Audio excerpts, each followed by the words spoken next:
Uma coisa que a gente faz pouco, né? A gente, tô falando, me incluindo, né? É a gente conseguir acessar os nossos pontos fortes, os nossos pontos fracos.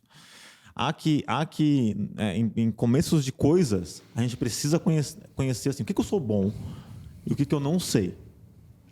Porque a gente é levado intuitivamente a querer fazer ou a querer não fazer aquilo que a gente que é mais confortável para o nosso Que eu sou sistema. naturalmente bom ali, né? Eu sou assim, Então, exatamente assim, assim. no estudo, por exemplo, né? No estudo, vamos falar depois das metas, de organizar o tempo e tal, mas falando da coisa do peixe grande, sabe? É conhecer os seus pontos fortes e seus pontos fracos. Anota, eu sei bem disso, sei bem dessa matéria, eu sou mal nesse estudo, nessa área, não sei isso.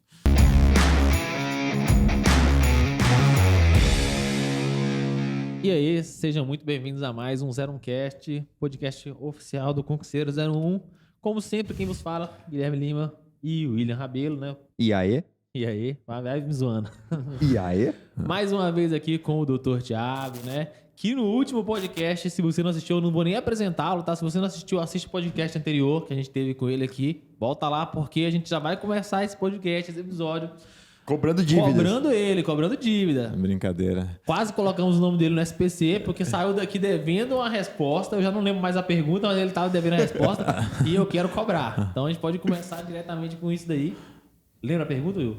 Você que tinha feito? Bom, eu lembro, porque eu sou interessado, né?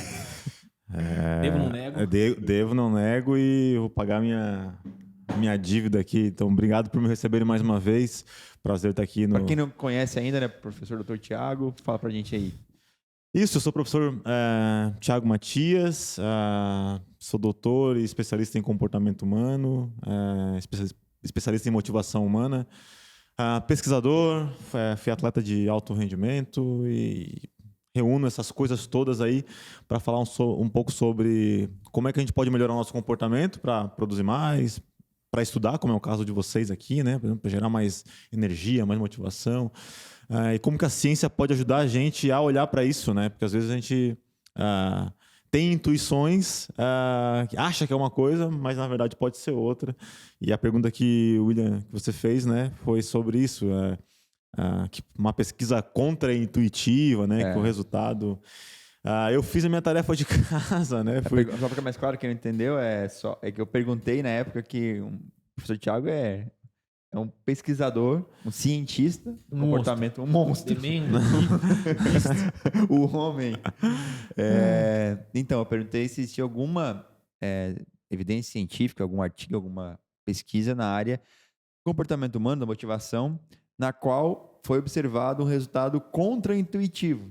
Ou seja, se a gente achava-se que sempre era aquilo, o senso comum, mas na verdade provou-se que não, né? Que não era o... todo mundo errado. Boa, eu não sei se a palavra é realmente... Vou dar dois exemplos de estudos que eu acho que vai ao encontro aí do que vocês estão falando e tem a ver talvez com a nossa conversa aqui.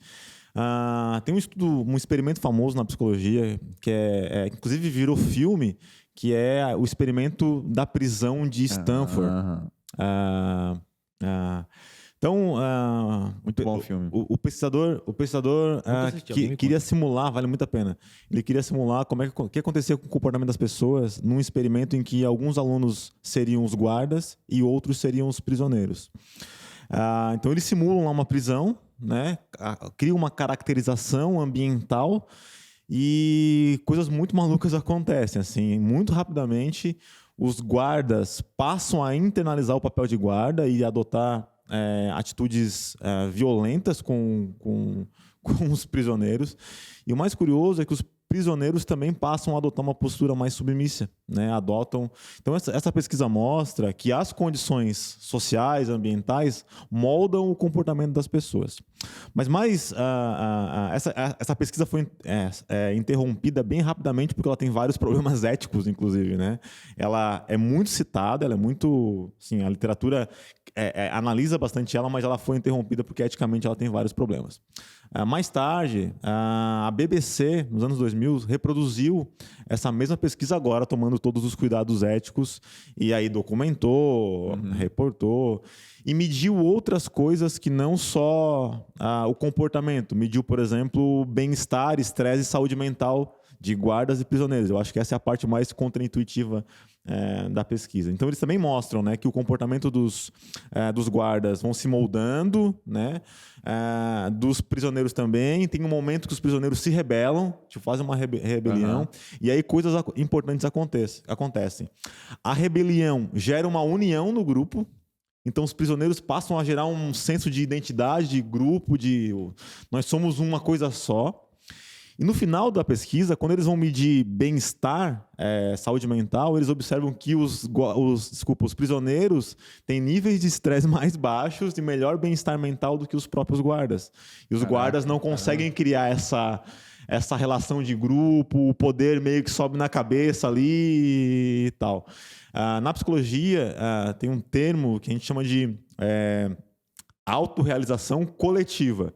Significa que a gente é capaz de, em comunidades, se fortalecer enquanto grupo, mas isso molda a nossa saúde mental. Então, saúde mental é uma coisa individual, mas também é moldada pelo coletivo. Então, eu acho que esse é um bom exemplo assim, de coisas que a gente não espera, né? Por exemplo, que os prisioneiros podem ter uma saúde mental melhor do que... Ou seja, se for para ficar entre ser guarda e prisioneiro, seja prisioneiro. Essa é a conclusão. Essa não é exatamente a conclusão, mas pensando no que a gente está discutindo aqui, nessa relação de concurso, a gente tende a pensar no concurso sempre na perspectiva individual. Né? A minha preparação, a minha vaga, o meu concurso, o meu estudo. Então, eu sou suspeito para falar porque eu estou sendo convidado por vocês para falar aqui Mas participar de comunidades, ou seja, comprar um curso, ou, né, mesmo que não seja pago, né, mas estar numa comunidade em que o grupo de pessoas que estão ali estão implicadas num mesmo objetivo, mesmo sendo uma empresa que obviamente quer ter seus lucros, né, quer vender, isso é óbvio, isso ajuda a fortalecer a sua própria identidade e melhora a condição de estudo. Então, no fundo, numa comunidade, tu não compete essencialmente. Imagina se os presos ficassem competindo entre eles para ver quem era o melhor preso. Caraca, quem seria, geralmente, daria ruim para todo mundo, né? Então, essa relação comunitária do estudo, ela é importante. Ela pode acontecer no macro ciclo, nesse macro grupo, mas ela pode acontecer no microgrupo também. Por exemplo, no ambiente familiar. Posso continuar falando? Claro, fala. Uma das coisas que as pessoas fazem quando querem mudar qualquer coisa, assim, quer começar a estudar para um concurso, quer iniciar uma dieta, fazer exercício, parar de fumar, sei lá, mudar comportamentos, digamos assim, né? Coisas que geram assim estresse, preocupação, será que vai, não vai, eu não sei fazer direito, enfim. As pessoas tendem a olhar muito individualmente, como eu falei anteriormente, né? E tem muitos relatos de concurseiros, e eu eventualmente já passei por isso, em que a pessoa não conta pra ninguém, inclusive. Tipo assim, vai lá... Todo mundo vira inimigo. Tipo assim, paga um cursinho, fica lá no quarto, não assume muito... Fica ali naquela... ou seja, ele não aproveita do microciclo, ali do microgrupo da família dele, dos amigos dele, que poderia ajudar ele. As pessoas têm que entender que as pessoas que estão próximas da gente querem o nosso bem. Elas querem o nosso bem. Às vezes elas não sabem como ajudar. Então, dedicar tempo para fazer coisas implica em tirar tempo de outras coisas. Então, se eu vou me dedicar um tempo para estudar, é possível que eu não tenha mais aquele tempo do Netflix com a família que eu tinha antes. Mas se isso não está claro, a família cobra. Agora, se está claro, a família apoia. Entendeu? Então, a gente pode aproveitar das pessoas e assumir as nossas escolhas do tipo assim, galera, reúne aqui. Me matriculei aqui no curso, paguei um curso, juntei uma grana, tal, eu quero isso aqui, essa é meu sonho, tá no plano de carreira da minha vida, tal. Preciso da ajuda de vocês, eu vou precisar estudar nesse horário, beleza, combinado, vocês me ajudem. Isso muda radicalmente a relação que se estabelece dentro de uma casa, por exemplo, onde tem alguém estudando. porque vocês vão ouvir vários relatos, inclusive de alunos de vocês, em que há cobrança, as pessoas não entendem o que está fazendo, acham que é perda de tempo, e aí gera sempre aquele conflito, sabe? Tu está sempre fazendo, estudando, mas com uma pendência, com um freio, alguém puxando, alguém te chamando, alguém te cobrando. Isso fragiliza todo o processo de qualquer mudança de comportamento. Então, quero fazer exercício. Cara, procura alguém para ajudar. Quero fazer dieta. Cara, tem que mudar a dieta da família. Entende? Então, as coisas coletivas tendem a ser mais potentes do que as coisas individuais. Eu costumo comentar isso daí com os alunos e com a galera que segue a gente mesmo em dois sentidos.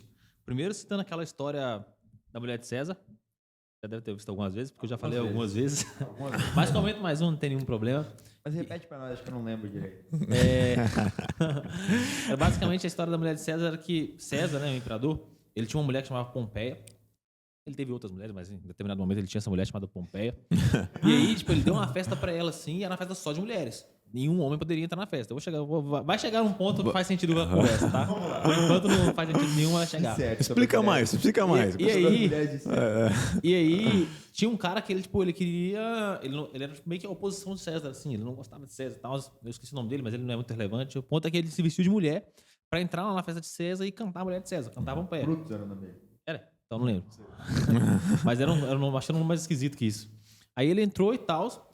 Cantou ela, a mulher não deu bola nenhuma pra ele, etc. Ficou provado que ela não fez nada. Só que aí o César ficou sabendo, mandou cancelar a festa e largou o Pompeia. Separou dela, ele se divorciou. E aí perguntaram pra ele, né? Mas, pô, Pompeia não fez nada, por que você tá se divorciando dela e tal? Aí foi a frase icônica que ele chegou e falou: pra mulher de César não basta ser honesta, ela tem que parecer honesta. E eu comento isso mais com os nossos alunos e com o pessoal que segue a gente. Não basta ser um cara estudioso, você tem que transparecer isso pra todo mundo que tá à sua volta. Porque no fim das contas, quando a gente vai fazer uma análise do que a gente precisa fazer para estudar, essencialmente, precisa fazer para passar, essencialmente você precisa estudar. E por mais que 2 horas por dia de estudo de qualidade seja bom, 3 horas é melhor. Quanto mais tempo você conseguir alocar na sua rotina para estudar, maior você potencializa a sua chance de ser aprovado. E aí eu entro num segundo ponto, que vai começar a fazer mais sentido do que a gente está falando agora, que é aquela matriz de Eisenhower. É quando você divide todas as suas tarefas em coisas urgentes e importantes, importantes e não urgentes, não importantes e urgentes e não importantes e não urgentes. Qual que é a ideia da coisa? Aquilo que é urgente e importante você tem que fazer agora, porque tá com um incêndio ali, por exemplo, sei lá, minha casa pegou fogo, você tem que apagar, não tem como. Claro. Meu computador estragou, eu preciso dele para estudar, conserta ele de uma vez, não fica postergando esse tipo de coisa, porque vai gerar um malefício imediato. Aquilo que é importante, mas não urgente, é o que você mais precisa demandar energia, por mais contra-intuitivo que isso seja, não fazer aquilo agora não trará um malefício a curto prazo, trará um malefício a médio e longo prazo, mas trará um malefício muito grande Exato. da coisa. E é onde os maiores benefícios estão, como por exemplo, ir para academia. Claro. Se eu não for hoje, não tem problema nenhum, não vou morrer hoje se eu não for na academia. Só que no longo prazo, ir para academia é o que vai me dar uma qualidade de vida melhor. Se eu não escovar dente hoje, meus dentes não vão cair porque eu não escovei dente um dia. Mas se eu não ficar fazendo isso todos os dias, no longo prazo, eu vou ter uma péssima qualidade de vida. Não deixa de ser importante, né? Exatamente. E é aquilo que você mais tem que colocar energia. Então, em geral, importante e urgente você faz agora. Importante e não urgente você tem que botar na sua agenda. Tem que ser algo agendado para você sempre estar fazendo.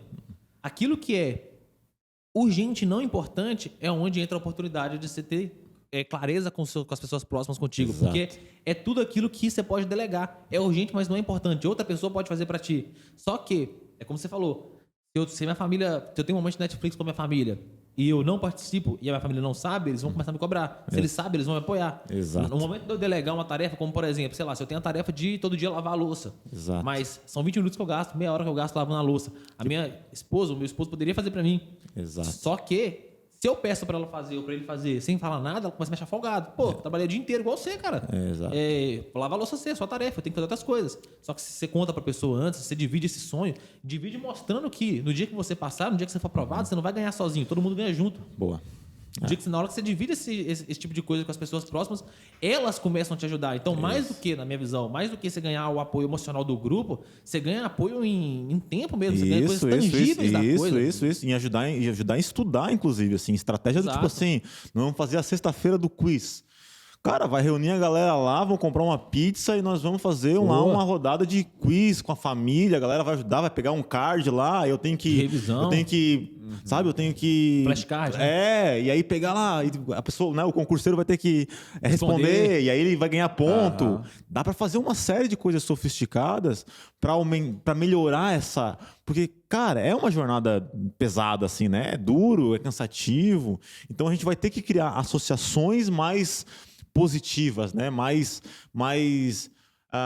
Então, assim, falando nisso que você tocou, e acho que isso é bem importante. São 2 pontos. Vou chegar a falar de 2 pontos. O primeiro é que, por exemplo, é muito mais óbvio, né, querer repetir um exercício físico na praia do que talvez na academia. Por quê? Porque a associação do ambiente da praia, né? Parece lazer, não parece trabalho. Exato. Então eu tiro o foco externo do exercício, que é as consequências de longo prazo, né? E coloco no curto prazo, assim. Né? Lazer, diversão, amigo, praia. Então, a chance de meu cérebro associar isso como algo mais positivo e querer repetir é maior. Então, a gente pode fazer isso também com coisas que são mais, entre aspas, Boa. chatas, Legal. assim, né? Criar melhores associações para momentos onde eu não tô tão bem, ou eu tô mais cansado. Cara, sexta-feira é crise, né, cara? Sexta-feira à noite, quero Todo mundo sair, sextando. tô cansado. É crítico. Então vamos criar uma associação melhor, vamos ter uma estratégia melhor. Sábado, domingo, momentos onde a gente está mais vulnerável, o grupo é ainda essa coisa que vai te impulsionar, que vai te ajudar. Eu, de maneira geral, e esse é o segundo ponto, acho que a vida da galera é muito bagunçada, assim, quando elas vão, sabe? Eu acho que essa conversa é importante, até vou olhar para a câmera lá, né? Precisa organizar a vida para estudar, cara. Tipo assim, não dá para... sabe? É como se você quisesse arrumar o seu quarto, mas ao mesmo tempo tem alguém desarrumando, jogando videogame. Não, às vezes para arrumar o quarto tem que falar, para tudo aqui, sai todo mundo, vamos arrumar o quarto, depois a gente... Não dá para fazer as coisas ao mesmo tempo. Então, se a pessoa, né? Eu gosto de brincar assim, pô, se você que tá aí não é filha de um mega milionário, não tá dentro de um iate estudando, né? Só tranquilo lá, aí vem a pessoa te serve. Se não é essa a realidade, você tem que trabalhar, você tem família, que eu acho que é a realidade da maioria das pessoas, né? 99%. Cara, o grau de organização na delimitação do tempo, do espaço, daquilo que eu vou fazer, ele ainda é mais crucial. Então, tem que sim saber quais são os momentos que eu vou me dedicar para aquele hábito, para aquela mudança, né? Quais são os momentos? Qual que é a hora que você vai dedicar para o treino, ou para o estudo, ou para comer, ou para... Sabe? Qual é o momento? Quantas horas, né, tu vai dedicar a isso? Quais são os momentos de lazer? Quando é que você vai se recompensar, né? Porque não precisa haver só punição. Porque muita gente encara mudanças... Pô, a pessoa, olha só que loucura. A pessoa escolhe fazer exercício, jogar bola, sei lá, seja o que for. E ela passa a encarar aquilo como uma punição. Tipo assim, mas que bizarro isso. Se foi você que escolheu, né? A pessoa escolheu fazer um concurso. A pessoa escolheu... Cara, assim, por mais difícil que seja, não dá pra gente encarar essas coisas como punição. E essa organização facilita isso, sabe? Facilita essa possibilidade de ser algo menos punitivo. Mas aí me vem a pergunta. William e eu, viu? A gente sempre comenta uma coisa que é bem nesse ponto que você comentou aí agora, que é basicamente o seguinte. A galera de hoje eles têm muita dificuldade de fazer aquilo que é importante e não urgente, porque, em geral, eles estão ocupados com coisas que são não urgentes e não importantes. Uhum. Por quê? E a gente faz sempre do cara do eu do futuro.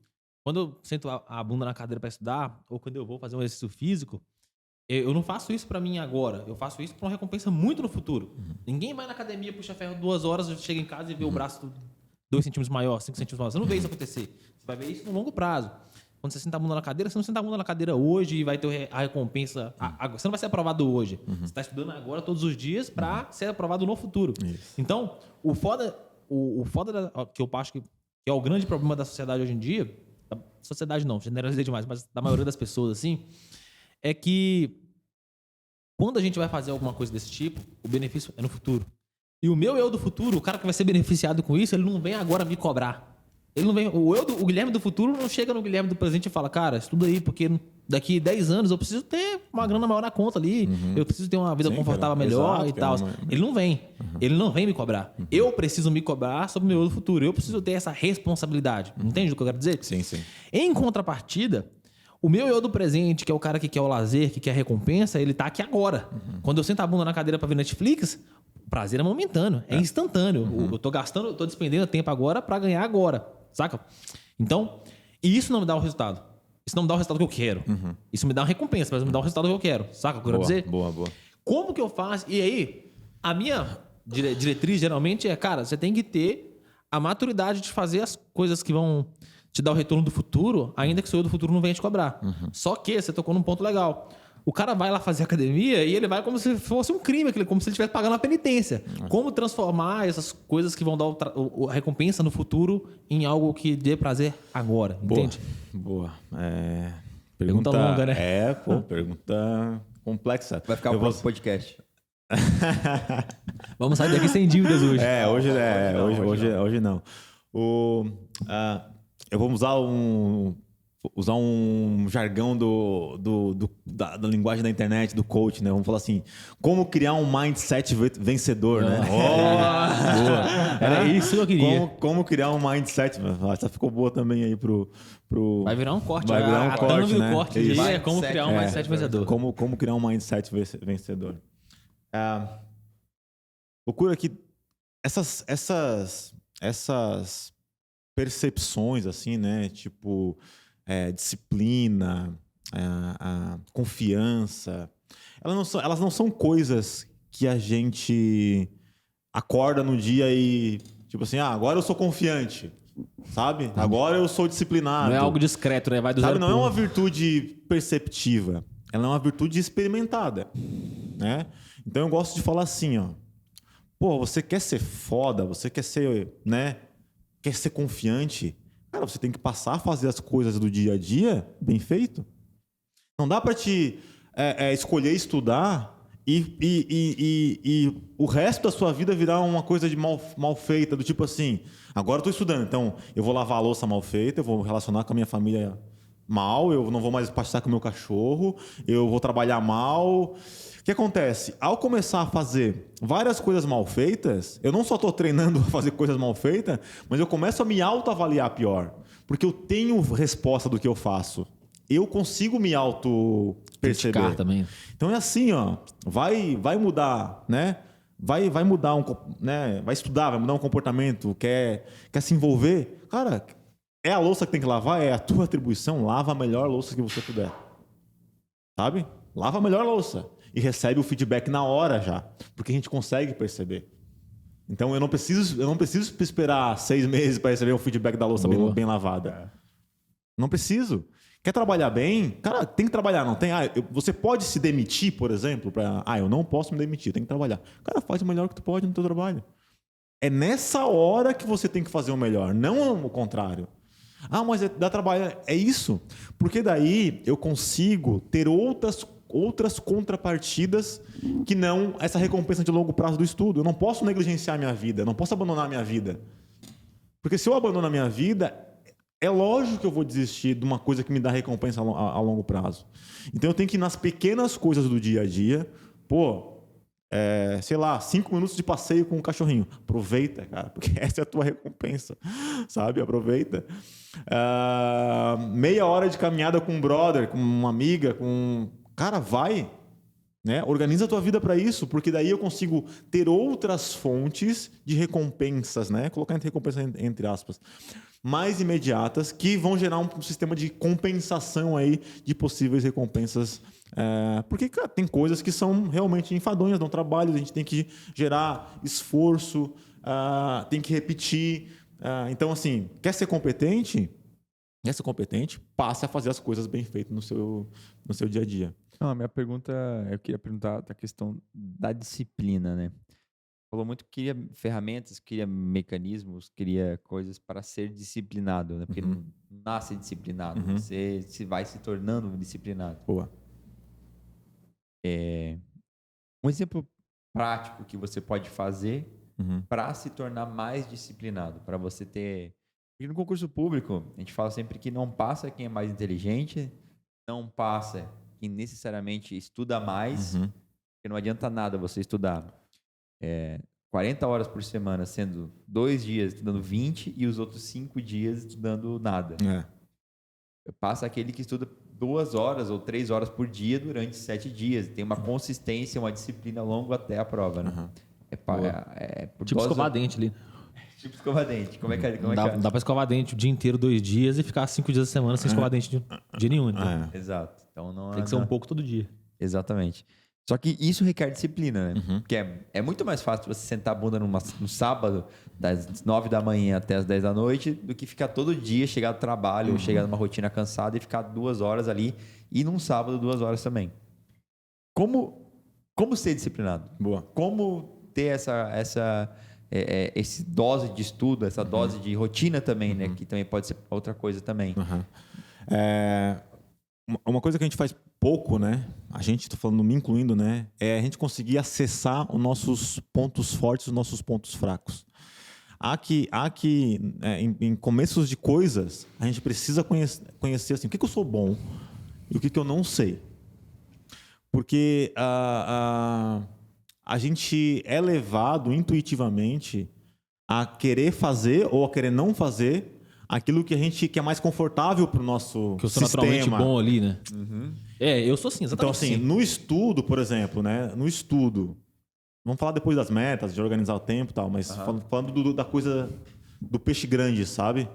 É conhecer os seus pontos fortes e os seus pontos fracos. Anota, eu sei bem disso, sei bem dessa matéria, eu sou mal nesse estudo, nessa área, não sei isso. Porque é incrível, assim, a gente vai tender a estudar mais o que a gente gosta, porque o cérebro quer conforto, a gente não quer desestabilizar o sistema. Agora, se está anotado, opa, eu consigo Me policiar na eu coisa consigo ali, né? fugir, Eu não vou me sabotar. Controlar, né? É uma estratégia de disciplina. Porque tá anotado. E aí... E é um ciclo vicioso, né? Quanto melhor você é naquilo e mais você gosta, melhor você é e mais você estuda, mais... Virtuoso, né? Exato. Ciclo virtuoso. O que eu falei? Vicioso. Vicioso é um ciclo ruim. Ah, é. Virtuoso é um bom ciclo. Isso. Mas é ruim nesse caso, né? É ruim porque você acaba tendo um vício de negação do outro. Porque você nunca fica bom naquilo que é ruim, porque você sempre estuda aquilo por mais tempo do que é bom. E vai afastando. E cada vez mais você diz, eu não gosto. Se você não gosta de português, se você não gosta de outra matéria, enfim. Cada vez eu sou pior em português e melhor naquilo que eu sou bom já. Entende? E cada vez mais você tende a estudar só aquilo que você gosta, que você já é bom, e você é bom porque você gosta, e gosta porque é bom. E é ruim de português porque não estuda e não estuda porque já não gosta. E aí cria o ciclo. Sabe o que isso aconteceu comigo quando eu estava estudando para o 100? Eu era muito ruim em eletromagnetismo. Porque, particularmente, a minha aula foi péssima. Espero que o meu professor da faculdade não assista isso. Mas a aula dele já era difícil de entender, cara. Enfim, não vou entrar nesse mérito, mas eu saí da graduação mal em eletromag. E eletromag é difícil, cara. Pô, você fez engenharia mecânica, você deve ter conhecido gente de engenharia elétrica. Eletromagnetismo é muito difícil. E quando eu estava estudando pro 100, não tinha como fugir, né? Vai cair na prova de qualquer jeito, você vai estudar ou você não vai passar. E eu fui estudar, eu aluguei o livro. E eu comecei a ler contra a minha vontade, cara. Nossa, era um sofrimento ler o livro de eletromagnetismo. Mas depois, do 4º capítulo que eu comecei a entender, a autoconfiança vem de um jeito que você fala, cara, eu consigo entender isso daqui. E na faculdade de engenharia elétrica, é o estigma, assim. Eletromagnetismo, há controvérsias entre um e outro, mas ninguém nega que ela tá no top 3 matérias mais difíceis. E você começa a entender, você fala, cara, eu consigo aprender isso daqui. E aí, depois eu passei do 4º capítulo que eu vi que eu tava indo bem, ler os outros 6 não foi mais nenhum sacrifício, eu fazia com prazer. Aí virou um momento de recompensa da coisa ali, entendeu? Boa. Então, assim, ter isso claro, né? Isso anotado, né? Ter isso claro, ter anotado, tendo um quadro, né? A escrever, anotar, isso... Então, vamos lá. Disciplina passa também por uma organização pessoal, tá? Sobretudo, organização pessoal. Claro, né? Aquela relação de organizar o tempo, o espaço, organizar o canto do estudo, né? Onde você vai estudar, independente se é sofisticado ou não. Mas você precisa criar um santuário, sabe? Um santuário. Você precisa criar rituais. Por que que os Jogos Olímpicos são tão grandes, são tão importantes? Cara, porque tem uma ritualística envolvida. Tem um rito. Ele acontece num ciclo, tem a tocha que vai passando em várias cidades. Então, quando as pessoas vão para os Jogos Olímpicos, ninguém tem dúvida que aquilo é muito importante. Então, os rituais, eles podem ter micro-rituais, sabe? Eu posso escutar uma música antes, eu posso entrar lá lá em Oxford, os alunos de Oxford, quando vão fazer prova, eles precisam colocar lá a roupa do Harry Potter e tal. Sério? E aí eles têm que sair de casa já vestidos tal para ir fazer a prova. Harry Potter. É um ritual, né? É um ritual. Mas quando o cara bota a capa, o cara ou a mina, né? Colocam a capa, ele não tem dúvida que ele está em Oxford. Ou seja, aquilo empodera ele do sentido filosófico da coisa, sabe? Então ele... Claro que em Oxford sabe que isso não faz muito sentido, assim. Lá em Oxford, tu não pode... Quando eu cheguei lá, visitar um... Entendi porque entramos nesse assunto. Quando eu cheguei lá, fui visitar um colega. Humildade ou você nasce com Foi o Dumbledore, foi visitar o Dumbledore. E aí a primeira coisa que me falaram foi assim, ó. Cara, ó, nessa grama aqui tu não pode pisar. Então tinha lá nos colleges, né, que chamam, tem os colleges. Esse colega meu estudava no Oriel College, que é o college mais antigo de 1211, se eu não estou enganado. E aí tem a grama lá, 2 gramas, assim, em inglês é fissurado por grama, né? Aí tem a grama dos alunos e tem a grama dos professores. Na grama do professor você não pode pisar. Ô, louco. Então, em hipótese alguma. E a galera respeita. Então, por que se cria esses rituais? Por que esses rituais são mantidos, né? Para que sempre seja gerada importância daquele espaço que está ali. A gente abandona muito nós, né? Brazuca, assim, né? Não, isso é besteira, isso não sei o quê. Mas, cara, isso gera, assim, um senso de... Oxford, né? Oxford por causa dessas... Não só por isso, mas essas tradições ajudam a manter... Então, a gente pode organizar nossa vida, por exemplo, para ter aí pequenos rituais, né? O nosso espaço, a nossa cadeira, as fotos do que você deseja, um quadro com frases inspiradoras. Isso ajuda na disciplina. Ser disciplinado também passa por querer ser disciplinado, ou seja, entender que ser disciplinado é importante. Então tem que estudar mesmo assim sobre onde você vai entrar, em que mundo que eu estou entrando. Não é assim... então, cara, quer começar a fazer um concurso, né? Começa a entender o que é. Onde é que você vai, sabe? Vai procurar aí canais especializados, Instagram. Entra aqui, ouve o podcast aqui, manda pergunta no direct lá vai entrando no clima da coisa, sabe? Então, ser disciplinado também assim, tenho que me preparar para ser disciplinado. Repetir, né? Repetir o comportamento com regularidade. Essa repetição, de maneira geral, não é uma corrida de 100 metros.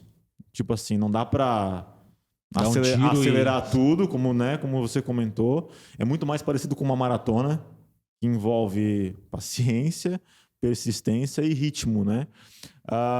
Então, muitas vezes a galera vai lá e agora eu entrei e vai dar um gás lá e estuda e... Sabe? Ou seja, tem um pico lá e depois uma depressão ainda maior. Então é muito melhor você ir, né, subindo devagarzinho ali o morro.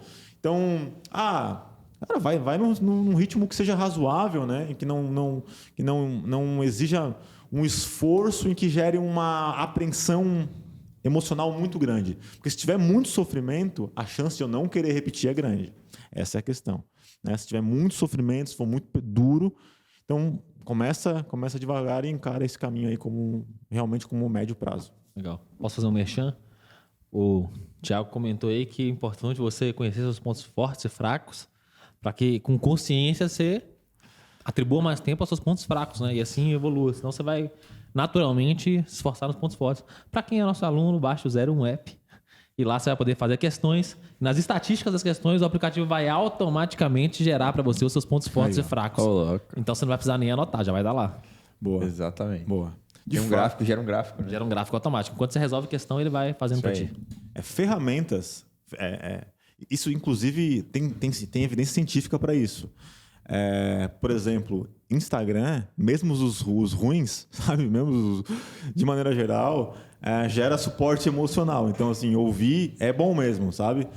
Esse negócio que a palavra tem poder, tal, tem ciência mostrando que isso realmente é importante. Então, tá envolvido nesses networks, seguir, baixar app e tal, ajuda. Quando o assunto é saúde, aí já é um pouco diferente, tá? Sim, tem muito charlatanismo, tem muita coisa ruim aí na internet em pesquisa a gente sempre fala assim, né? Terapias ruins atrasam boas terapias. Isso é um problema. Então, nesse caso, quando o assunto é saúde, a gente tem que tratar com um pouco de cuidado, porque muitas... E saúde de saúde mental ou saúde física? Ambos os contextos, tanto saúde mental quanto... É que, né, no âmbito da saúde mental, tem muita coisa assim, né? Pensa positivo. Os coaches, assim. Performance. Mindset. E joga umas palavras aí, né? Performance. Mindset. Assim, de maneira geral, a mensagem aqui... A mensagem é assim, ó. A mensagem é assim. Tem muita terapia ruim, sem evidência. O que é uma terapia sem evidência? Que realmente não foi testada por pessoas que são pesquisadores, especialistas, e ela simplesmente não funciona para determinadas coisas. E vende-se muitas coisas para tudo. Tipo, ozônio. Serve para tudo. Não. Vamos botar um corte disso aí. O professor Dr. Thiago inventa terapias. Não. Ozônio não serve para tudo. Sinto muito. Mas eu fiz um curso, eu gosto, eu quero acreditar. E aí, ao escolher terapias ineficazes, a pessoa deixa de escolher uma terapia que potencialmente poderia ser mais eficaz. Então, escolher... agora o merchan, tá? Escolher bons cursos preparatórios, né? Que é o caso aqui do concurseiro 01. De novo, eu sou suspeito porque eu estou aqui convidado pelos caras para falar, né? Então tem que fazer aí mas é uma forma de acelerar também esse processo de ter disciplina. Então vocês assim eu espero, né? Eu conheço o trabalho de vocês.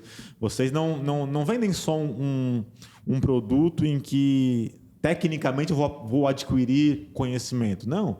Vocês oferecem ferramentas, vocês ajudam a pessoa a organizar a vida, oferecem um espaço onde ele pode tirar dúvida, vocês oferecem simulados, oferecem, né, vários dentro de um ambiente que ajuda a pessoa a ser disciplinada. Ele sabe que tem a live, ele recebe um e-mailzinho lá, pessoal, vai começar a live lá. Boa. Opa, é uma ferramenta ajudando a ser disciplinado. Então a gente tem que assumir um pouco também as nossas fragilidades, sabe? Vendeu-se uma ideia social que nós somos muito potentes, o ser humano é muito foda, ele vai dar conta, você vai, acredita. Cara, isso a gente precisa de ajuda, cara. A gente precisa de ajuda. No sentido mais amplo da palavra. Quanto mais a gente assumir isso, mais tranquilo a gente fica para entender que essas ajudas são importantes. Então, hoje, né, se eu tivesse nessa condição de ter que escolher, por exemplo, passar por um network aí de um processo de estudo, eu certamente ia procurar uma ferramenta que pudesse me ajudar a organizar a minha vida e aí sim ser mais disciplinado.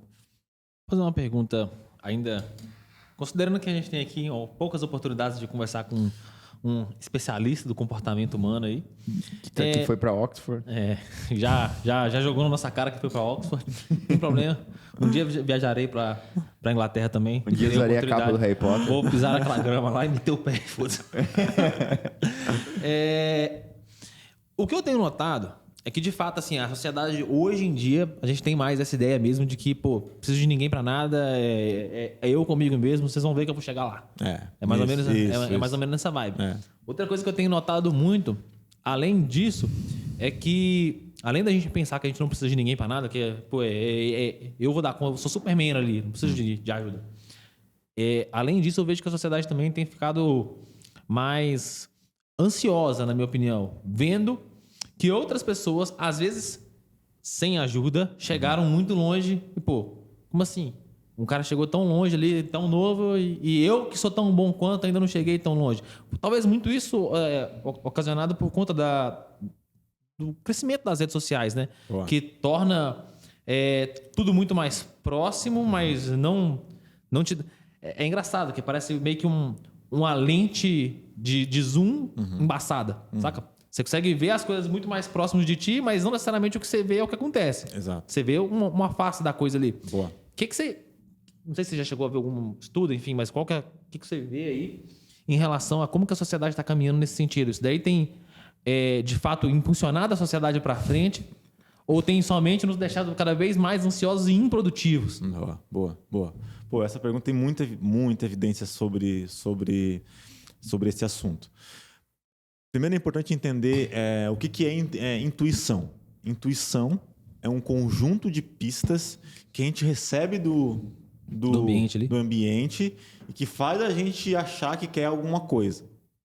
Então, tem estudos de um pesquisador da Universidade de Chicago, Nicholas Epley. Ele estuda intuição e uma das intuições que a gente tem muito forte é que as pessoas não querem interagir em transporte público, né? Não quero conversar com pessoas estranhas no metrô. Até porque minha mãe sempre falava, né? Não conversa com estranhos. O Brasil tem um problema adicional que é a violência, né? Problemas que alguns países... Chicago também é uma cidade que tem alguma violência e tal, mas, enfim, de maneira geral, não é um problema interagir no metrô, lá nos trens de Chicago e tal. E, olha só, ele queria saber... Porque as pessoas falam assim, não, eu não quero interagir no trem, no metrô, no ônibus, porque eu quero ou produzir, eu quero pensar na minha vida, quero ser mais feliz e tal. E ele foi medir isso, ele foi fazer um experimento lá para medir se... Será que é verdade isso? E aí ele fez vários grupos assim, de experimentos falando, olha, você vai interagir com pessoas, você não vai, você vai interagir se for ocasionalmente. Tal. O que ele descobre? Ele descobre que as pessoas que interagem no metrô, elas são mais felizes e mais produtivas do que quem não interage. Então ele mostra que mesmo intuições muito fortes podem ser falsas. Por que eu estou falando de intuição? Porque as redes sociais é um ambiente que gera muita intuição para a gente. Né? A gente passa a ver ali um mundo, ou melhor, recortes de mundo, e que fazem a gente desejar coisas. O problema é que aquilo que a gente vê potencialmente é uma ficção ou uma visão parcial de coisas que a gente, obviamente, não vê da vida. Né? É só olhar para nós mesmos que estamos na rede social. A gente mostra o melhor da gente. Né? A gente não mostra nossas frustrações, nossos momentos infelizes. A gente mostra os nossos momentos de... Né? Uma foto, uma paisagem bonita. Só os closes, nunca os corres. Né? Como é que... O outlier, né? O outlier. Mostra, né? A vida outlier, épica, né? A vida épica. Enfim. O que isso gera, né? Faz a gente desejar coisas que potencialmente a gente não quer. E esse é o problema. E talvez a ansiedade, né? O que é ansiedade? Ansiedade é um sentimento negativo que implica em preocupação, apreensão sobre incertezas do futuro. Então a gente olha aquilo e tem incerteza sobre, né? Gera preocupação, apreensão. Poxa, eu quero aquilo, eu desejo aquele corpo, eu quero aquele dinheiro, eu quero aquela... Então a gente vai construindo percepções, versões sobre a gente de coisas que a gente não quer. Porque essa ideia do dinheiro, por exemplo, tá mais do que assim, comprovado, vou usar a palavra comprovação, na psicologia, que dinheiro realmente não traz felicidade, cara. É maluco isso. Dinheiro é importante. Mas espanta a tristeza. Dinheiro a gente tem essa... Olha só como a gente tem essa intuição forte, né? É óbvio, né, que dinheiro, assim, pensando numa curva, né, ele é importante sobretudo para garantir necessidades básicas. Então ele é muito importante, por exemplo, em países mais pobres, né, como o nosso, seria injusto falar com o dinheiro, né, porque ele garante as necessidades psicológicas básicas. Mas tem um ponto ali que se você continuar aumentando, tem um livro inclusive que questiona isso, né? Quanto é o suficiente para... E o cara olha lá que, né, várias pesquisas, ele reúne várias pesquisas e Por mostra. a quantidade de dinheiro ali, já não faz mais diferença nenhuma. Já não faz mais diferença. Mas esse valor é quando passa das necessidades básicas? As necessidades básicas têm que estar garantidas. Elas têm que estar garantidas. Com certeza elas têm que... Você tem ideia de quanto mais ou menos seria? Cara, é um dado americano, assim... Colocamos na conta do Thiago, já virou dívida. Vai ter que vir para outro podcast agora. Não, por exemplo, estudantes de Yale, mais ou menos, isso já tem alguns 10 anos atrás, né? Então está desatualizado. Se bem que os Estados Unidos não tem muita inflação. Tem pouca né? inflação, Daria não pra agora, gente, né? mais ou menos $50 mil ano seria um valor... De boa. Perceba que não é muita coisa, né? Assim... Não. Pro americano, Lá, pro né? americano, Pro não. americano, né? Não é o grande. Mas E 50 mil, um estudante de Yale faz Com o pé nas costas. relativamente fácil, né? Nas carreiras que eles têm. Então, existem algumas pistas na ciência mostrando que se a gente conseguir... Só que a rede social, o que vende?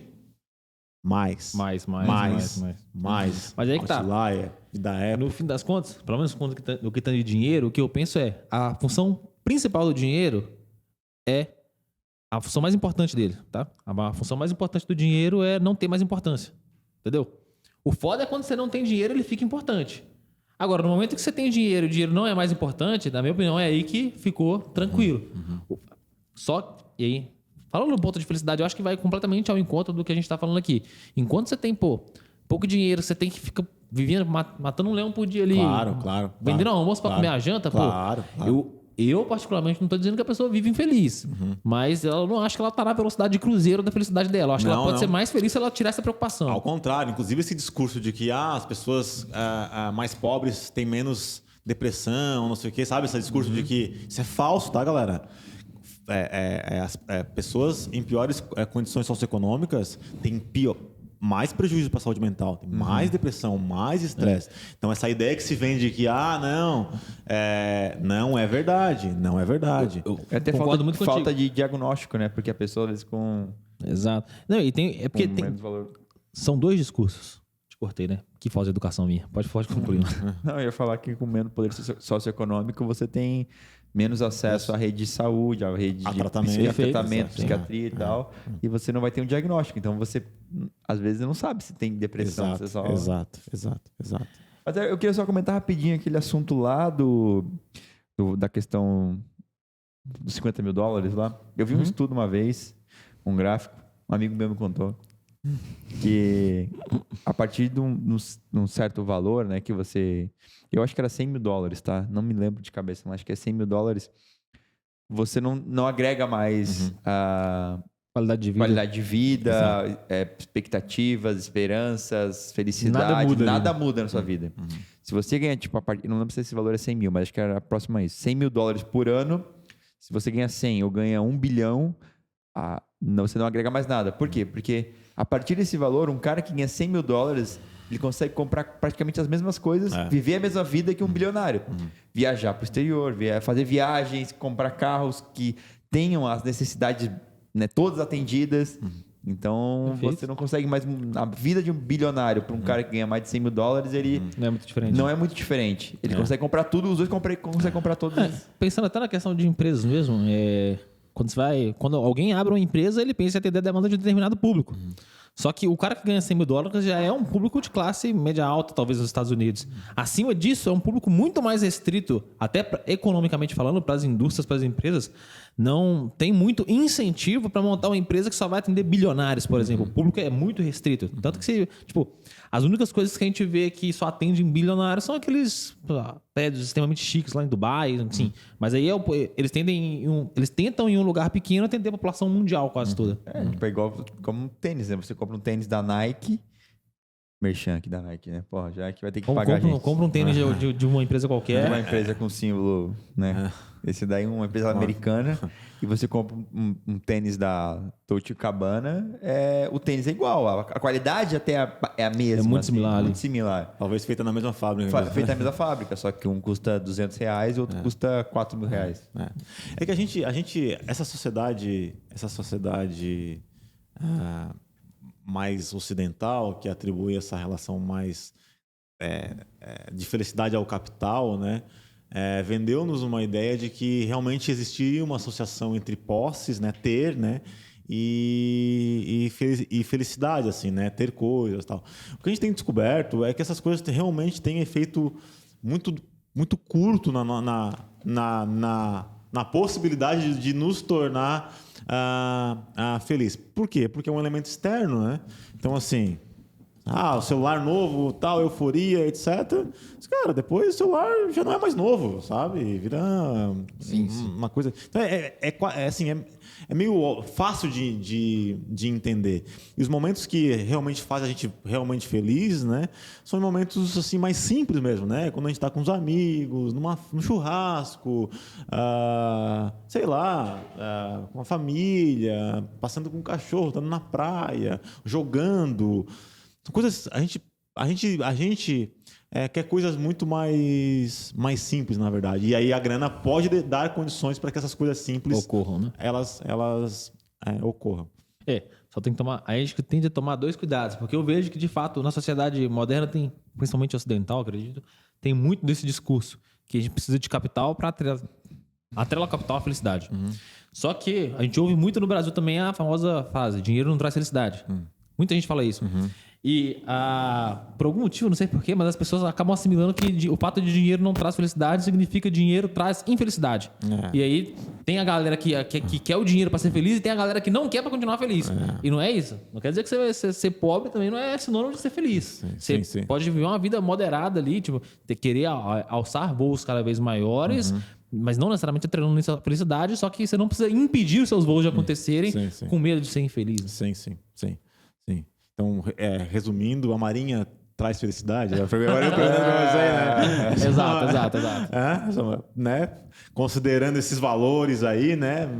Concluímos que entrar na Marinha do Brasil é um motivo de felicidade da nação. É um motivo de felicidade, né? Porque consegue garantir aí essas várias relações que a gente conversou aqui. Né?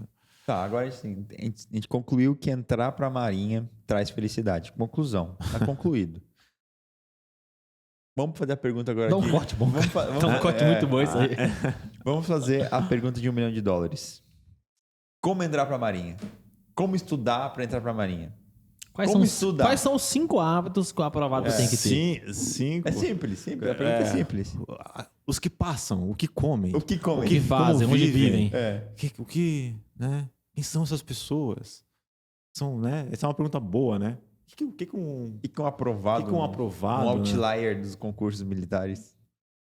Boa pergunta. Vamos lá, são várias características. Quais são as características de um vencedor? São várias características, né? Aquela pessoa que entra na prova, eu não sei se vocês já passaram por isso, mas eu já passei várias vezes. Entra na sala lá, tu olha pro lado assim, tem uma pessoa que tu olha, e cara, esse cara já passou, né?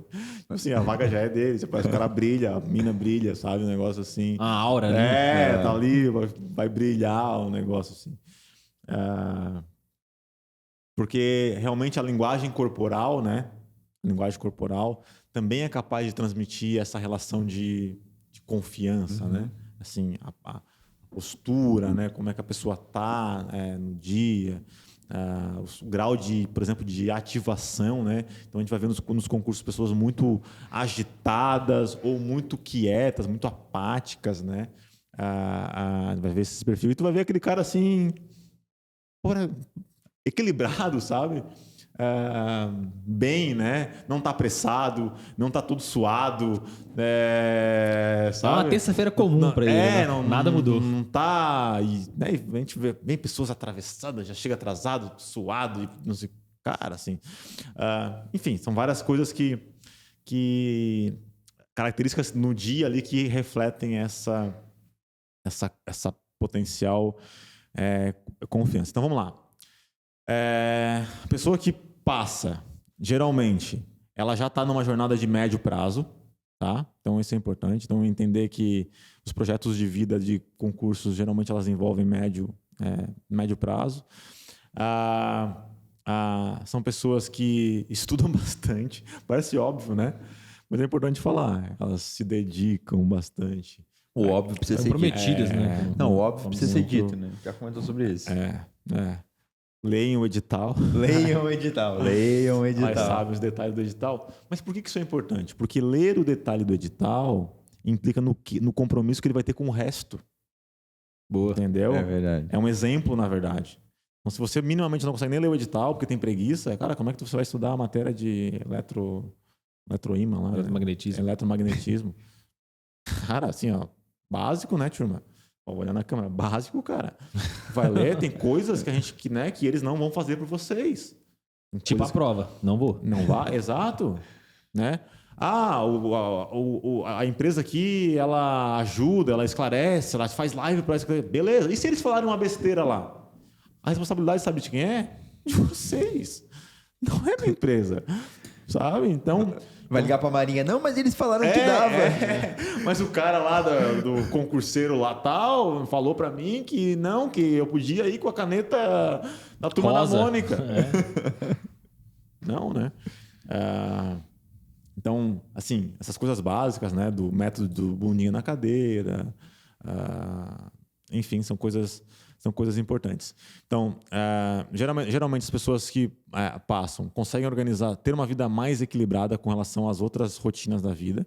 Tá? Não se enganem, não são lá só os mais bitolados, os mais que... Não são, tá?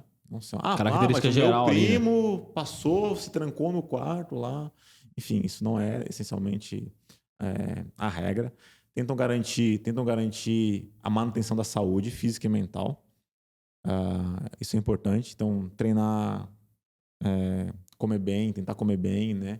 Dormir à noite.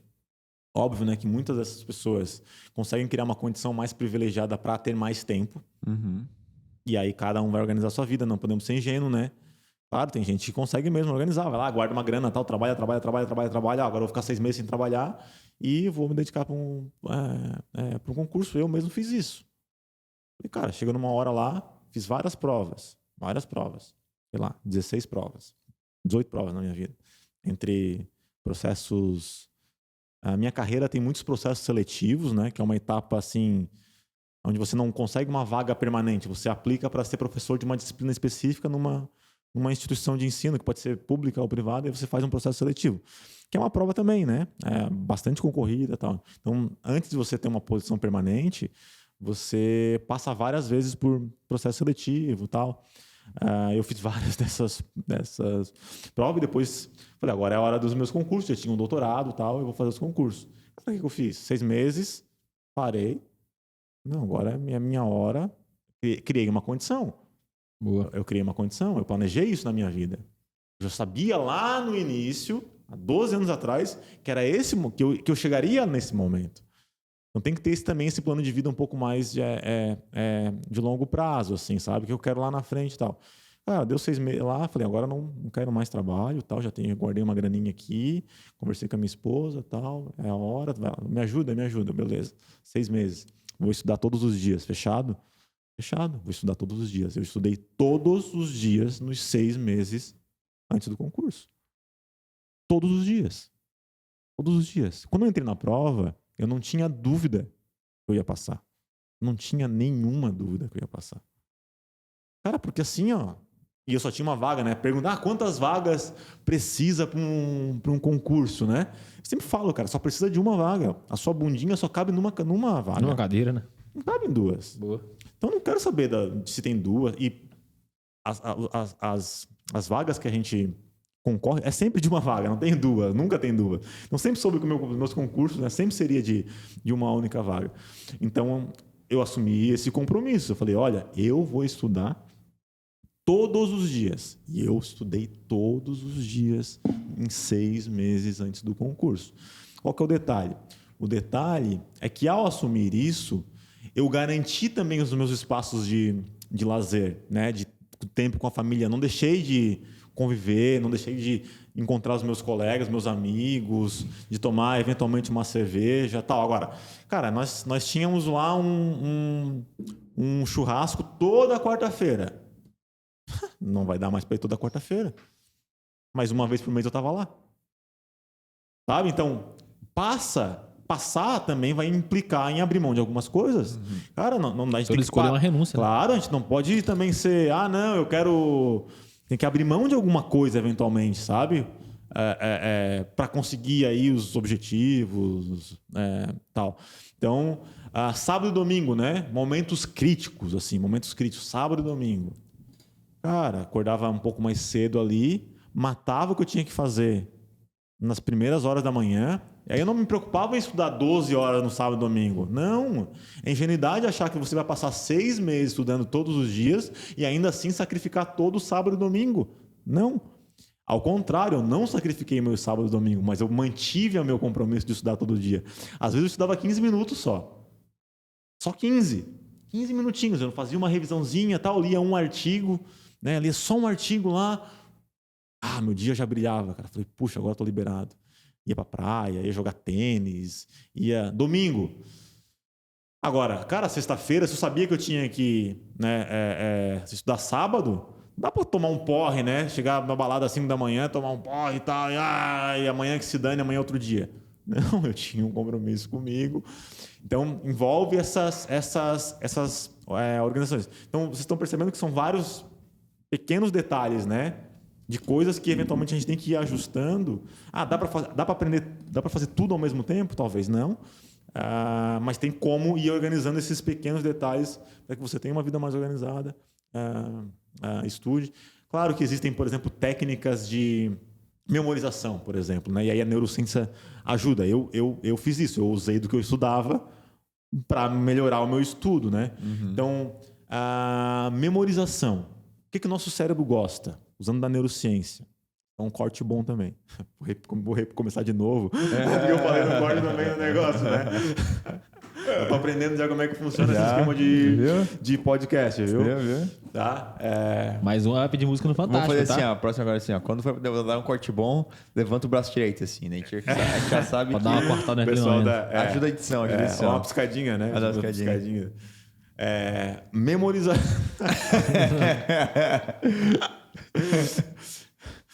Memorização. O que o nosso cérebro gosta, segundo a neurociência? Cortou.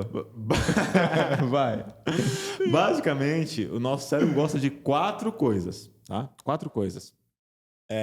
Repetição. Então, nosso cérebro aprende por repetição. Então, se eu repetir alguma coisa, repetir, beleza. Nosso cérebro gosta. Nosso cérebro gosta de novidade. Então, coisas que são novas para a gente geram uma oportunidade para memorizar as coisas. Então, geralmente, um evento assim novo, né, que a gente tende a lembrar por mais tempo. O nosso cérebro gosta que as coisas sejam emocionalmente excitantes. Então, coisas que têm carga emocional, envolve algum grau de emoção. Cara, vai a primeira vez num parque, uma experiência feliz, ou até mesmo experiências tristes, né? Ficam marcadas ali, ficam gravadas ali no nosso cérebro. E nosso cérebro também gosta de associação. Né? Então, a gente aprende por associação. Sei lá, fui num hotel com a minha família e o número do quarto, eu lembro até, já faz, sei lá, 3 meses, né? 3 meses. E o número do quarto era 5277. Por que eu lembro? Porque 7 é o dia do meu aniversário. Então, eu fiz a seguinte associação. 5 mais 2, 7. 7, 7. Então, eu faço um caminho mais longo para lembrar algo que é simples. E não o contrário. Então, o nosso cérebro quer mais pistas para lembrar das coisas e não menos pistas. Então, eu preciso criar coisas... Eu preciso criar um ambiente mais complexo sobre coisas que estão ao redor daquele fenômeno que eu quero aprender, né? Então, se eu quero lembrar dessa caneca, né? Eu posso pensar na logo, no formato aqui e tal. Eu posso criar um sistema de associação com cores, etc., para que eu consiga lembrar. E aí, meu cérebro busca na gavetinha lá. Ele tem mais onde ir, né, para buscar, né? Vou lá, ele vai aqui, ele vai pegando pistas, aí ele consegue projetar aquela imagem. Então, num dia de prova, por exemplo, quanto mais pistas, né, quanto mais arsenal, usando agora do linguajar da Marinha, quanto maior o seu arsenal de pistas, maior a chance de você lembrar daquele aspecto específico. Voltando para comentar um negócio que eu achei interessante, o Thiago comentou que um dos hábitos pertinentes para quem é aprovado é, além de cuidar do seu tempo de estudo teórico da coisa ali, prático, enfim, estudando, as pessoas que aprovam geralmente também elas têm cuidado físico, né? E aí eu lembrei de uma pesquisa que o laboratório do meu orientador de graduação fez quando eu estava lá fazendo faculdade. Eu fiz faculdade de engenharia elétrica, mas a minha ênfase na faculdade foi em análise de sinais. A gente trabalhava num laboratório que ele chamava Proximus. Laboratório de processamento de sinais e modelagem de sistemas. E aí o pessoal fez uma pesquisa para avaliar qual que é o comportamento cardíaco de quem estava fazendo prova. Então, tipo, ficou medindo os sinais da pessoa parada, assim, como se eu estivesse fazendo prova, mas sem fazer prova, por um tempão. Medindo os sinais cardíacos da pessoa fazendo prova mesmo. E depois foi medindo os sinais das pessoas caminhando em esteira. A 1 km por hora, 2 km por hora, 3 km por hora, 4 km por hora, 5, 6, 7, etc. A conclusão foi: uma pessoa estável, parada, imóvel, fazendo uma prova, tem a mesma frequência cardíaca de uma pessoa caminhando a 4 km por hora. Mesmo estresse cardíaco ali. Por quê, né? Porque a prova representa uma ameaça, né? Existem ameaças no mundo, ameaças físicas, né? E ameaças psicológicas, digamos assim. Fatores estressantes, né? Então, se a gente está na natureza, o ser humano, para sobreviver, vinha um leão, tal, ele tinha uma reação lá, uma reação de estresse, né? Desencadeava uma cadeia de eventos estressores, né? Que implica na necessidade dele de ou correr, né? Ou lutar. A gente escreve isso na literatura como reação de luta ou fuga, né? Que você vai se preparar o corpo para esses eventos, fisiologicamente falando. Cara, eu preciso correr muito rápido. Então, vamos lá. Acelera o coração, energia para os músculos esqueléticos, né? Membros inferiores e tal. Não posso ter dor de barriga, vontade de fazer xixi, então desliga tudo que está ali. Às vezes solta, né? Se for um leão grande, né? Foco, né? Diminuição do foco ali, direcional, sangue circulando, os pelos ficam ouriçados e tal, e corrida. Ou para lutar, né? Ou para lutar. Sistema imunológico, né? Pensa, você vai entrar numa luta, você pode se machucar. O que o sistema imunológico faz? Ativa ali, né? Cortisol bombando, então acontece uma série de reações. Dentro dessa reação, acontece um evento de ansiedade, né? Ou melhor, acontece o que a gente chama de ativação, melhor dizendo. Então, a ativação é um processo neurofisiológico em que a gente vai se preparando, né? Até um ponto que pode ser ótimo para desempenhar coisas. Acima desse ponto, a tendência é a gente começar a perder desempenho e as pessoas têm aquela pessoa que congela, tipo assim, parou, né? Ela perdeu a capacidade de resposta. O sistema deu uma bugada, literalmente, porque ela ativou demais. Então, em provas, por exemplo, acontece uma ameaça também, uma ameaça psicológica. Então, se a pessoa não tá habituada a compreender, a entender aquela situação e ficar muito ativada, é onde acontece o branco. Boa. Dá o branco. E ela realmente perde a consciência mesmo. Ela não consegue mais. Por quê? Porque o sistema não está preocupado. O sistema está preocupado em fugir daquilo ali. Então, assim, esquece memória, esquece... Não quero gravar. Claro, a gente grava as emoções ali, né? Porque se o leão aparecer de novo, eu tenho que saber que o leão é uma ameaça. Né? Mas, assim, eu não estou preocupado com os detalhes, se a cor da folha da savana africana ela é uma folha... Dane-se isso, cara. Quero fugir. Então, conseguir aí entender esse nível de ativação de preparação para uma prova é importante. Então, um exercício é um bom exemplo disso, porque o exercício coloca a gente diante de experimentar. Né? Legal. Inclusive de conhecer o próprio corpo, as repercussões fisiológicas. Não significa que você vai aprender a lidar com a demanda. Não significa. Porque eu preciso estar exposto à demanda. Então, fazer um simulado é uma forma. O cara vai fazer simulado, joga o jogo como vai ser jogado. Vai lá o tempo, simula, imagina como vai ser. Por isso que concurseiras mais experientes, né, podem ter mais vantagem, porque ele já passou por aquela situação, ele já lidou com aquele estressor. Então, por exemplo, eu tendo a sugerir, né, que as pessoas, no começo das provas, busquem questões fáceis mesmo, logo no início ali. Vai lá, mata 2, 3 questõezinhas fáceis. Por quê? Porque ir por uma questão muito difícil e ficar ali, não vai, eu posso começar a gerar um grau de ansiedade.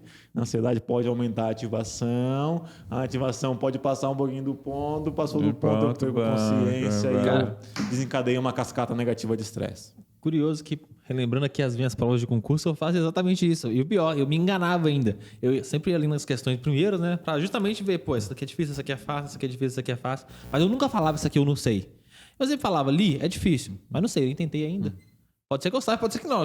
Eu acho que conscientemente eu sabia que às vezes eu não sabia fazer aquela questão. Mas eu jogava o jogo na minha cabeça de, não sei, nem tentei. E depois que eu terminava de mapear todas as questões, eu ia direto para as fáceis. Fazendo as fáceis, pô, eu via que, tipo, em 1/4 do tempo eu matei metade da prova. Falei, muito bem, cara, já matei metade da prova em 1/4 do tempo. Agora eu vou para as difíceis. Mas eu ia para as difíceis com a mente muito mais leve da coisa, sabe? E aí dava para ir desenrolando. Boa. Porque assim, ó, até assumir que uma questão é difícil não é um problema.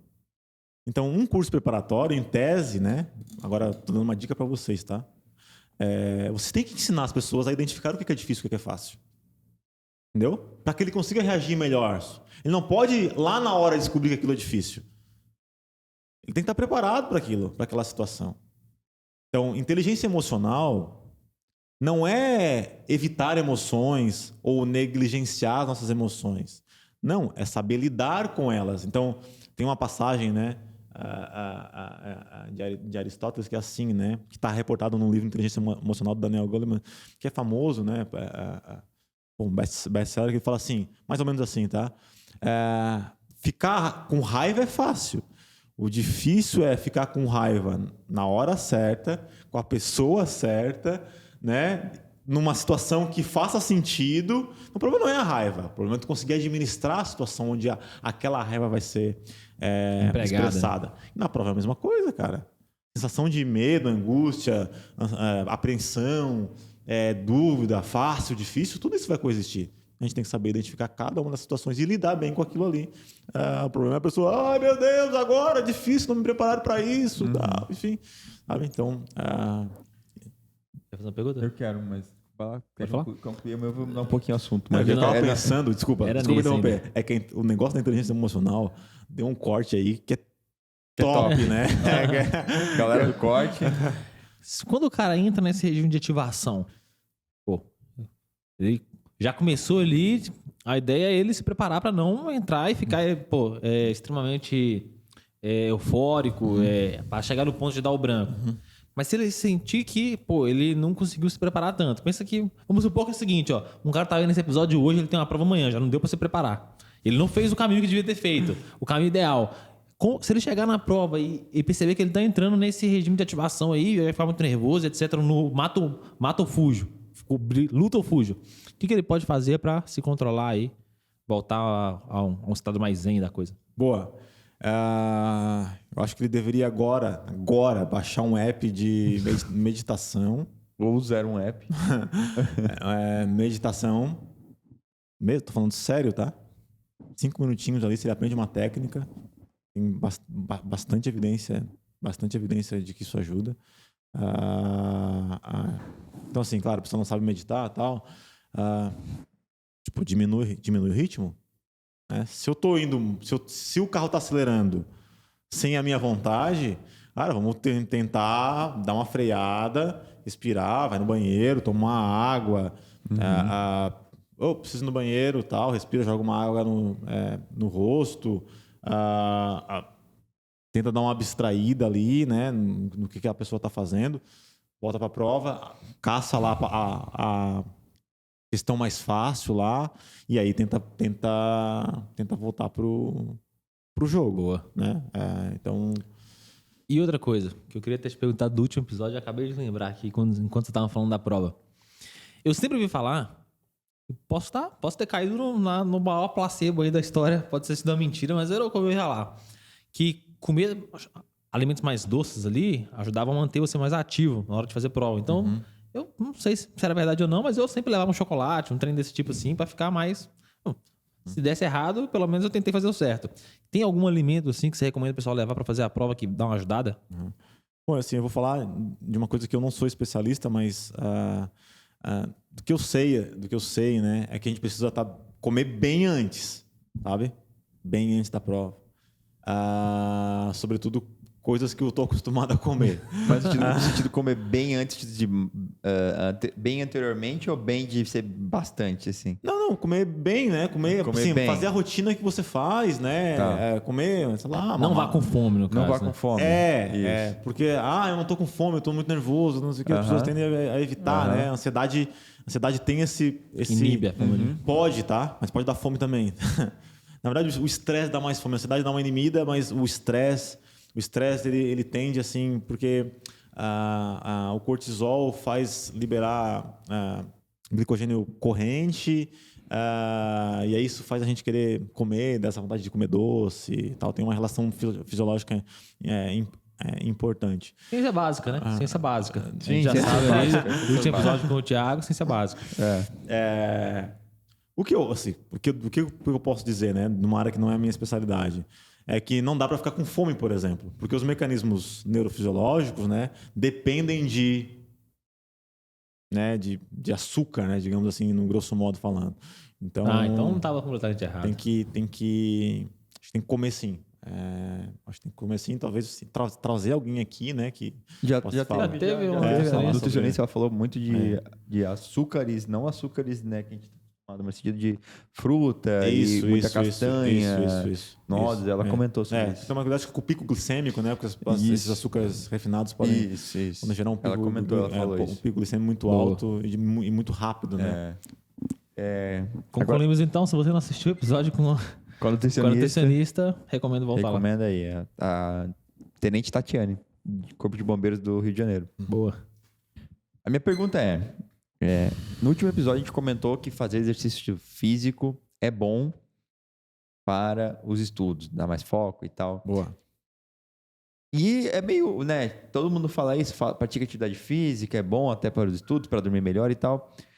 Mas a gente precisa traçar a linha, né, científica do que acontece no seu corpo quando você faz atividade física e estuda.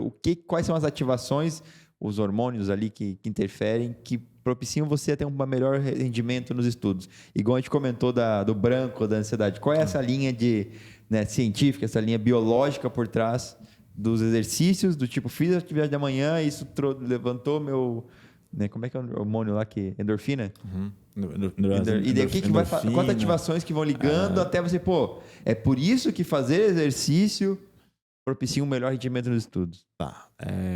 Bom, a gente teria que dedicar aí... outro podcast. Eu, assim, sendo bem honesto, a gente teria que dedicar um podcast só para falar disso, porque a cadeia de relação ela é extremamente complexa. O que a gente precisa entender, assim, é que o exercício, ele faz a liberação de neurotransmissores que geram excitação do nosso sistema nervoso, né? Por exemplo, dopamina. E isso gera uma oportunidade cognitiva para a gente aprender e memorizar, principalmente de manhã. Porque a grosso modo, assim, essa relação de neurotransmissores trabalham com um processo de estocagem, assim, sabe?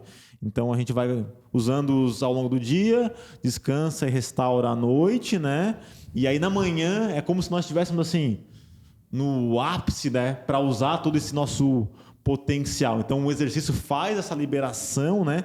E gera essa oportunidade cognitiva para a gente aprender. Então sim, existe um mecanismo que ele é neurofisiológico que implica numa oportunidade para aprender e para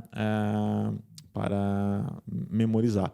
Quem puder fazer exercício de manhã, por exemplo, assim, até 2 horas depois do exercício, vai existir uma janela de oportunidade para memorização absurda. Acho que isso é importante a galera ter claro, assim, tá? Então, é como se fosse uma injeção mesmo de, ó, abriu aqui, tudo que você colocar aqui, aproveita. Vai, nesse momento que você vai ter maior oportunidade para aprender e memorizar coisas. Ah, mas eu não posso fazer exercício de manhã. Cara, faz à noite, faz quando der. Fazer muito melhor do que não fazer. Então, assim... Mas só uma pergunta no meio disso. Fazer exercício ao ar livre e indoor faz diferença também ou não? Boa, faz sim, tá? De manhã, se forem outdoor, né? Ao ar livre. Com exposição na luz natural, aumenta ainda mais essas oportunidades de memorização, né? Então, mesmo estudar, vamos tirar o exercício da educação. Se eu puder estudar onde tenha bastante incidência de luz de manhã, também é importante. O nosso cérebro entende, né? O nosso ritmo biológico entende que essa exposição ao sol significa trabalho, né? Vamos pensar assim no Uga Buga, né? Do Homem das Cavernas. O sol, né? Crianças mesmo, né? Meu filho, primeiro raio de sol que bate lá no quarto, para ele não dormir, cara, a gente tem que ir assim, ó, tampar com fita crepe mesmo, porque a primeiro raiozinho de sol ele já... Papai, o sol raiou, vamos brincar. Ou seja, vamos trabalhar, eu tô pronto, vamos brincar, quero aprender. Eu tô aqui, o meu mundo tá girando ali, ó, papai. A luz já raiou, e às vezes é 5 da manhã. É 5 da manhã. Olha como o sol, né, é importante estar exposto, porque é uma mensagem que você dá para o sistema de que agora é a hora de fazer. Então, respeitar esses ritmos biológicos são importantes e o exercício ajuda a regular o ritmo biológico. E aí a pessoa treina, tal, aprende, estuda, trabalha, lá no final do dia ele vai descansar, vai dormir e os neurotransmissores vão novamente serem recuperados e assim por diante. Pô, insano. A partir de Concluindo, agora então, só doutores vão sentar na nossa mesa aqui. Só de Oxford. Sobe o nível, tá? O próximo vai ser de capa. Então vamos lá. Estudar, praticar atividade física pela manhã, ao ar livre, aproveitar em seguida, já começar a estudar, depois, né, percorrer esse ciclo durante um bom tempo até a prova, manter essa disciplina, chegar no dia da prova, pegar a prova, se alimentar bem, pegar a prova, ver as questões mais fáceis, começar por ela. Passar na marinha, caminho da felicidade. Isso aí. E botar os... Conclusão, no final do tudo você vai ser mais feliz. 100k no bolso. 100k no bolso. Era isso. No primeiro ano já, né? Como guarda-marinha, né? Guarda-marinha. Para guarda-marinha já tá ganhando 100k. Beleza. 100K. Concluímos então. Título desse podcast, O Caminho da Felicidade. Caminho da felicidade. 100k não, como criar um mindset vencedor. Essa O título é Alta Performance. Pode ser, alta performance é bom. Bom demais. Alta performance não é ruim, tá? Essa alta performance não é ruim, é mal vendida, eu acho. Ou melhor, é bem vendida. Né? Então, assim, falar de alta performance não é um problema. A gente não deve achar que alta performance vai definir a nossa vida, assim, sabe? A gente não é sempre assim. Sempre. No hype. Mano, Hype. A gente não é assim, galera. A gente não é assim. Não é. Obrigado. Mais uma vez. Demais. Bora finalizar então? Bora. Esse foi mais um 01cast, galerinha. Caramba, fiz a transição rápida aqui. Foi mais um 01cast, espero que vocês tenham gostado. Mais uma vez agradecer aí o Thiago por ter participado. Traremos ele mais uma vez aqui, tá? Vai vir aí pelo 3º episódio mais um dia. E quando ele vier, a gente já manda pra ele uma parte da conta, porque já tá virando sócio aqui no 01cast, né? Então vamos mandar um primeiro boleto pra ele poder pagar. Aqui não é música no Fantástico, porque aqui é boleto, então a gente manda um boleto pra ele poder pagar, né? Também poder contar as histórias dele aí, da época que foi pra Espanha, da época que foi pra Oxford. Será que ele vestiu a capinha do Harry Potter ou não? Será que ele pisou na grama? Boa. Não, eu não ousei pisar na grama. Não ousei pisar na grama. Boa. Bom que a gente sabe que a gente não vai ser perseguido. Mas tem muita história boa ainda. Podemos marcar um podcast então só das histórias. Só das histórias. Histórias europeias. Histórias europeias. Aventuras Perrengues chiques. Show demais. Se você gostou desse episódio, curte esse episódio aqui. Se inscreve no nosso canal, estiver vendo pelo YouTube. Compartilha esse podcast com um amigo, comenta aqui que você gostaria de ter perguntado pro professor Thiago, porque aí, quando a gente for mandar a conta do boleto para ele, a gente manda a pergunta junto. Não esquece de seguir o Prof. Thiago, né? Então Boa, é isso que eu ia falar. Thiago Matias Thiago.prof, Aí, ó. Thiago com TH. Segue o professor Thiago no Instagram, aí já vai poder mandar um direct direto pra ele e Isso cobrar ele de pagar o boleto. E é isso, acho que é isso, né? Alguma outra notícia? Não, só isso, só agradecer. Que foi, né? Segue a gente nas redes sociais aí, @concurseiro01_oficial, que a gente tá sempre avisando lá quais são os próximos episódios. É isso, pessoal. Até o Valeu. próximo 01cast. Valeu! Valeu, galera.